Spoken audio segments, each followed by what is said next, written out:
Sahabat saya seorang ibu pengusaha berpengalaman bisnis yang panjang memiliki kepedulian dengan perkembangan UKM di wilayah Jawa Barat. Dia me-WA saya kemarin, "Pak, saya penggerak UKM dan saat ini banyak UKM binaan saya yang memerlukan dana permodalan. Santara bisa bantu?" Maka pembicaraan ini pun terjadi. Kami bisa bantu, namun ada syarat bahwa usaha tersebut sudah berjalan dan menghasilkan keuntungan. Kalau yang kami cari adalah di atas 2 tahun jalan, bahkan 5 tahun jalan. Wah, ini usaha baru banyaknya Pak, bagus-bagus produksinya dan juga pembelinya sudah banyak pesanan. Dia melanjutkan informasi UKM-nya. Saya jawab, "Maaf, kalau usaha baru kami belum bisa bantu saat ini." "Kenapa Pak?" Dia bertanya. "Menurut pengalaman saya, setiap usaha di bawah 2 tahun masih infant, masih bayi. Di sini sisi karakter pengelola atau pemiliknya belum teruji. Jadi bukan bisnisnya yang kami fokuskan. Sebenarnya karakter dari pengusahanya yang kami sedang lihat. Di atas 2 tahunan baru karakternya terbentuk dan terlihat. Itu biasanya loh. Jadi kami hanya membiayai pengusaha yang berpengalaman. Usahanya sudah berjalan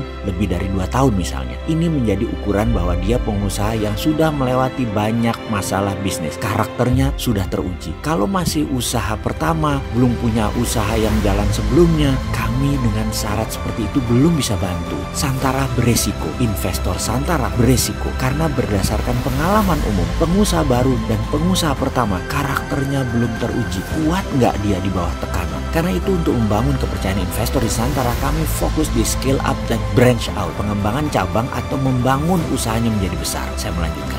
Secara data, franchise lokal tingkat suksesnya hanya 40%, sisanya tutup. Tapi branch out atau membangun cabang, tingkat suksesnya besar, sukses rate-nya bisa di atas 80%. Begini ilustrasinya, kalau kita ambil franchise bakso seperti di iklan TV atau di brosur di pameran, misalnya kita investasi 16 juta, dapat seperangkat alat usaha, gerobak dan teman-temannya, seperti yang dijanjikan oleh brosur mereka. Lalu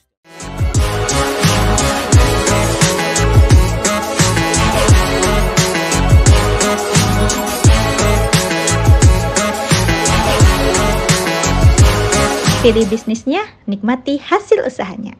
Lalu setiap hari modal kita beli ke central kitchen mereka 500.000 rupiah lah misalnya untuk beli bakso tersebut, dimana bisa jual buat nilai jualan sekitar 1 sampai 1,2 juta rupiah. Dari pengalaman, mungkin dari 10 usaha cabang tersebut setahun kemudian mungkin tinggal 2 yang jalan. Coba saja cek di data atas franchise yang selama ini ada. Sebenarnya bisnis franchise itu bisnis yang sangat rumit, sangat beda strateginya. Harus kuat SDM manajemennya. Banyak masalah yang dihadapi seperti masalah distribusi, edukasi SDM, ada standar mutu, standar servis dan lain sebagainya. Hanya usaha yang telah berjalan 5 tahun lebih dengan beberapa cabang seharusnya baru bisa melakukan ini dengan sistem manajemen yang ketat, yaitu baru bisa melakukan franchising. McDonald, Pizza Hut, Starbucks ketat sekali standar operationnya. Karena itu kalau mau melakukan pengembangan usaha sebaiknya bukan cabang yang menanggung biaya investasi, tetapi seluruh bisnis yang menanggungnya, sentralnya, sehingga cabang tutup, pindah, ditanggung bersama. Juga ketika untung di salah satunya, yang mendapat manfaatnya, ya semuanya. Ini adalah konsep bisnis Santara. Misalnya, pengusaha ayam geprek di Semarang punya 15 cabang, mau ekspansi atau branch out. Pertama yang kita lihat adalah central kitchen-nya, berapa kemampuan maksimum kapasitasnya. Kalau ditambah 5 cabang lagi, tidak perlu tambah orang atau SDM, tidak perlu tambahan transportasi distribusi, hanya menambah biaya belanja harian atau operational expenditure.